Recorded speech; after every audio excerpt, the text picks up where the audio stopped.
साथियों नमस्कार। धर्मजीवन चैनल में फिर एक बार आपका स्वागत। मैं आपका साथी दोस्त दुर्गेश पांडे।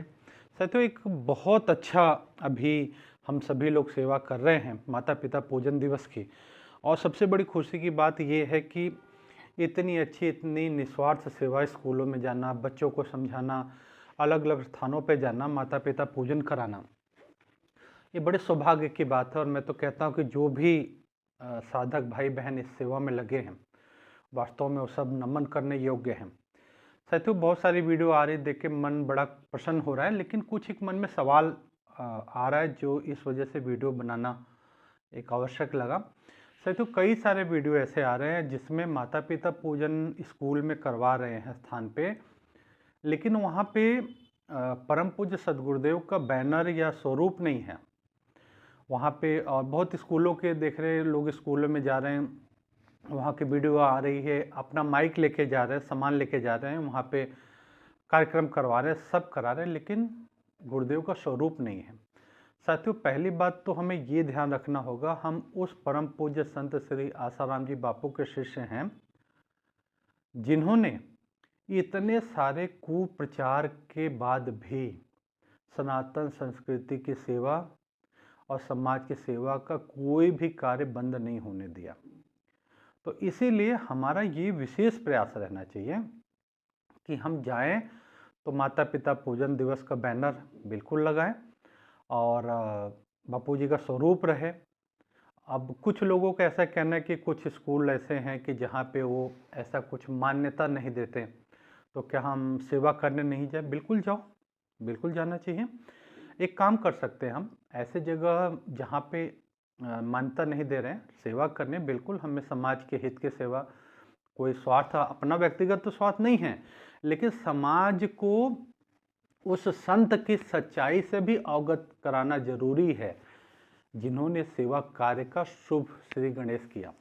तो इसमें काम ये कर सकते हैं कि जब भी हमारे प्रोग्राम स्कूल में पूरा हो और लास्ट में हम बच्चों से पूछे कि आपको माता पिता पूजन दिवस कैसा लगा, सब कहेंगे अच्छा लगा, तो एक बार जोरदार ताली बजाइए, अच्छा लगा। तो उसके बाद में कि बच्चों यह माता पिता पूजन दिवस कार्यक्रम आज से 20 साल पहले सन 2006 में परम पूज्य संत श्री आसाराम जी बापू द्वारा प्रेरित ये सेवा कार्य शुरू किया गया और हम सभी उनके शिष्य हैं। इतना लाइन तो अपने पूरी कर ही दो आप, भले उसके बाद में फिर स्कूल के प्रबंधन से कहिए कि 2 शब्द आप भी माता पिता पूजन के बारे में अपना आशीर्वचन कहिए, तो प्रबंधन के ऊपर भी एक दबाव रहेगा कि भाई वो कुछ कहे, उचित शब्द इस्तेमाल करें। और दूसरी चीज़, हमारी सेवा कम से कम बच्चे घर जाके ये तो बताएंगे कि माता पिता पूजन दिवस कार्यक्रम हुआ था, संत आसाराम जी बापू के शिष्य आए थे, ऐसा ऐसा उन्होंने करवाया। तो कहीं न कहीं देखिए साथियों, मुझे एक स्पष्ट बात लगती है कि हमारी सेवा तभी सफल है जब सेवा के सूत्रधार की जानकारी लोगों तक पहुंचे। और क्यों पहुंचे? क्योंकि और लोग भी, हमारे जैसे और लोग भी सेवा से जुड़ सके। इसके लिए आवश्यक है कि ये चीज़ हम करें। दूसरी चीज़ साथियों, अब ये और एक चीज़ देखने में आ रही है कि हमारा जो भी बैनर है कि 14 फरवरी माता पिता पूजन दिवस, बहुत बढ़िया है, लेकिन केवल 14 फरवरी के बाद माता पिता पूजन दिवस समाप्त हो जाएगा ऐसा नहीं है। हमें 14 फरवरी इस बार आएगी, हर वर्ष आएगी, और उससे पहले समाज को जागृत करना है। तो मुझे लगता है कि महीने में एक बार, 2 महीने में एक बार स्थान स्थान पे ये माता पिता पूजन कार्यक्रम चलते रहना चाहिए। बहुत सारे स्कूल हैं और उसमें हम तो एक और अभी साउथ दिल्ली समिति की तरफ से हम अपने ही सत्संग हॉल, जो लकड़पुर सत्संग भवन है, वहाँ पे हम एक अलग सा एक शुरुआत करने जा रहे हैं कि अभी क्या देखने में आ रहा है कि गिने चुने 3-4 साधक है, 5 साधक है, वही जगह जगह जाके सेवा कर रहे हैं। तो 4-5 साधक कितनी जगह सेवा कर पाएंगे? तो अब हम इसमें एक चीज़ ये देख रहे हैं कि जो भी साधक, जैसे कीर्तन मंडली वाले हैं, भजन गाते हैं, ठीक है, जो प्रभात फेरी निकाल रहे हैं, या जो साधक केवल यही नहीं, जो आप ये समझो जिसमें बोलने की, समझाने की क्षमता है। जैसे मान लो कोई सब्जी वाला है, वो आप देखो दुकान, साधक है, सब्जी की दुकान है, अब वो अपना सामान चिल्ला के बेच रहा है, निसंकोच, उसका कर्म है। और ठेले वाला है, वो अपना घूम घूम के आवाज़ लगा के लोगों को समझा के बेच रहा है। और कोई व्यक्ति है, शिक्षक है, तो हम ऐसा कर रहे हैं अब कि हम यहाँ पे साधकों को एक तरह से प्रशिक्षण जैसा रखेंगे कि नए नए लोग तैयार हों, और ऐसा सिस्टम रखेंगे ताकि हर व्यक्ति अधिक से अधिक लोगों के बीच में जाके माता पिता पूजन कार्यक्रम करे। तो इसमें देखिए, जैसे स्कूल में हमने किया, मान लिया स्कूल में किया, वहाँ पे 100 बच्चे, 200 बच्चे, 500 बच्चों तक संदेश गया। और एक बहुत अच्छा मुझे लगता है कि जो ऋषि प्रसाद सेवा कर रहे हैं, ऋषि प्रसाद को जो सेवादार हैं, अगर वे जहाँ देखो एक एक भाई का मैं देखता हूँ, कोई 100 लोगों तक ऋषि प्रसाद बांट रहे, कोई 200, किसी की 500, कई लोगों को कई कई हजार लोगों तक ऋषि प्रसाद की सेवा कर रहे हैं। तो वो लोग जहाँ ऋषि प्रसाद सेवा साल भर कर रहे हैं, उनके बीच में, और जैसे एक जगह हम देख रहे हैं कि 50 आदमी यहाँ 50 ऋषि प्रसाद बट रही, उन 50 लोगों को सामूहिक इकट्ठा करके उसी जगह, बहुत तामझाम की जरूरत नहीं है, एक छोटा माइक बिछाए, कोई मंदिर है, मंदिर का प्रांगण है, वहाँ बैठे और हम पूजन किए। और इस तरह से छोटे छोटे ग्रुपों में, बड़े ग्रुपों में हम ये पूजन कर सकते हैं। अब इसमें बहुत सारे साधकों के एक प्रश्न आए कि इसमें जैसे हम करते हैं तो उसके लिए जैसे 2 माला है, फूल है, दीपक है, अक्षत है, मीठा है, रोली, तिलक है, कपूर है, माचिस है, सबरी थाली व्यवस्था रखनी पड़ती है। तो एक थाली पीछे हमारी ऐसे ऐसे व्यवस्था बन पाती है, तो इतना अधिक कैसे करेंगे अलग अलग।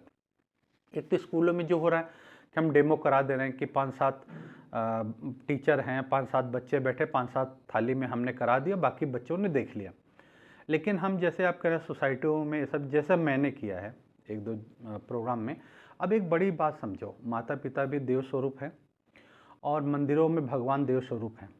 आप एक बात समझो कि मंगलवार, शनिवार को मंदिरों में पूजा पाठ होती, इतनी फूल मालाएं चढ़ती हैं, और अगले दिन कई ब्राह्मण पंडित तो मेरे मित्र हैं, उनसे बात किया, मैंने पूछा मालाएं क्या होती, बोले फिर क्या करना, तो फेंक ही देना है, सफाई तो करनी है। तो ये जो भगवान का प्रसाद फेंक रहे हैं, उसको आप इकट्ठा कर लो, रख लो, और रखने के बाद में अलग अलग स्थान पे आपके मालाएं 2-2 मालाएं हो गई, तो बाकी जोत कपूर ये सबसे कोई बहुत फर्क नहीं पड़ेगा। और एक चीज़ साथियों, मेरा जो विशेष अनुरोध है, अगर आप अपने सोसाइटी कॉलोनी में माता पिता पूजन करा रहे हैं, तो आप ऐसा कि सामूहिक पैसा है, इकट्ठा है या कुछ है, उसका इस्तेमाल करके ऐसा बिल्कुल नहीं करिए। देखिए, आप लोगों को उसका महत्व दीजिए।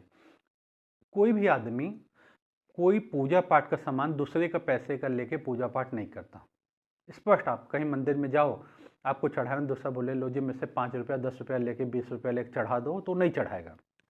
आप उसको बोलो भाई हम माता पिता पूजन कार्यक्रम करा रहे हैं और हम चाह रहे हैं कि आपका शुभ संकल्प, आशीर्वाद आपके बच्चों को खूब लगे, और हम तो वैसे करा देते, लेकिन पूजा है, दूसरे का पूजा फलीभूत, दूसरे के पैसे की हुई पूजा फलीभूत नहीं होती। तो आप जो भी आपको लगता है 51 रुपया, 101 रुपये का ऐसा एक टोकन जैसा बना लीजिए, उनको दीजिए। और अगर आपको माला फूल बाहर से माला और फूल बाहर से मिल गया, तो मुझे लगता है 21 रुपया भी बहुत है, मिट्टी का दिया भी मिल जाएगा ऐसे, तो कपूर बत्ती या थोड़ा सा मिश्री मीठा रख के हो सकता है। उद्देश्य हमारा लोगों को इसका महत्व भी बताना है। ऐसा ना हो कि हम सारी व्यवस्था करके रख दें, अपने पैसे से लोगों को कहे आओ जी बैठ जाओ माता पिता पूजन करो, फिर लाओ जी आपको और खाना पीना भी खिलाएं या नाश्ता कराएं। ठीक है, वो अलग विषय है, लेकिन उपयोगिता मतलब गुरु जी का जो हमारा सिद्धांत है, उससे भी बहुत ध्यान रखें कि उचित हो, ऐसा नहीं कि सदुपयोग हो, निरर्थक हम नहीं करें। तो उसमें हम बिल्कुल प्रयास करें, और प्रयास ये भी करें कि जो भी माता पिता पूजन कार्यक्रम, जैसे बच्चे हैं, आप ऋषि प्रसाद वालों को मैंने बोला, बच्चे जिस कॉलोनी में, उस कॉलोनी में कीर्तन मंडली में आप देखो, बहनों की कीर्तन मंडली है, वहाँ पे एक कीर्तन में आराम से 30-40 बहनें इकट्ठा हो जाती हैं।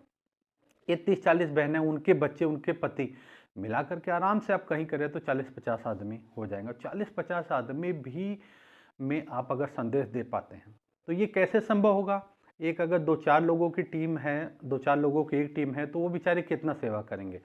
हमें माता पिता पूजन की ट्रेनिंग देनी, प्रशिक्षण जैसा करना होगा, और ज़्यादा से ज़्यादा लोगों को ये चीज़ को इसमें प्रेरित करना होगा, ताकि वो भी अपनी वाणी की सेवा कर सकें और ज़्यादा से ज़्यादा गुरु सेवा में सहयोगी हो सकें। और एक हमने ये सोचा है कि जहाँ भी माता पिता पूजन कार्यक्रम हो रहा है पूरे भारत में, वहाँ पे अगर वहाँ के जो सेवादार भाई हैं, वो जाके जहाँ सेवा कर रहे हैं, बापू का स्वरूप है या उन्होंने आखिरी में जैसे बोला है, उसकी छोटी छोटी वीडियो क्लिप बनाएं। एक लंबी क्लिप बनाएंगे तो आपको भेजने में और अपलोड करने में दोनों में समस्या आता है।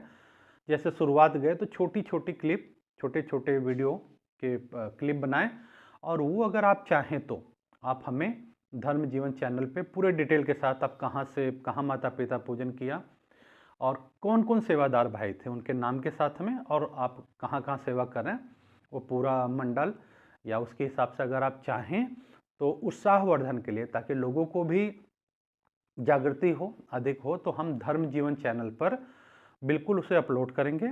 और आप जानते हैं कि धर्म जीवन चैनल अभी अब केवल भारत में नहीं, विश्व के कई देशों में देखा जाने लगा है और अच्छे कमेंट्स आते हैं।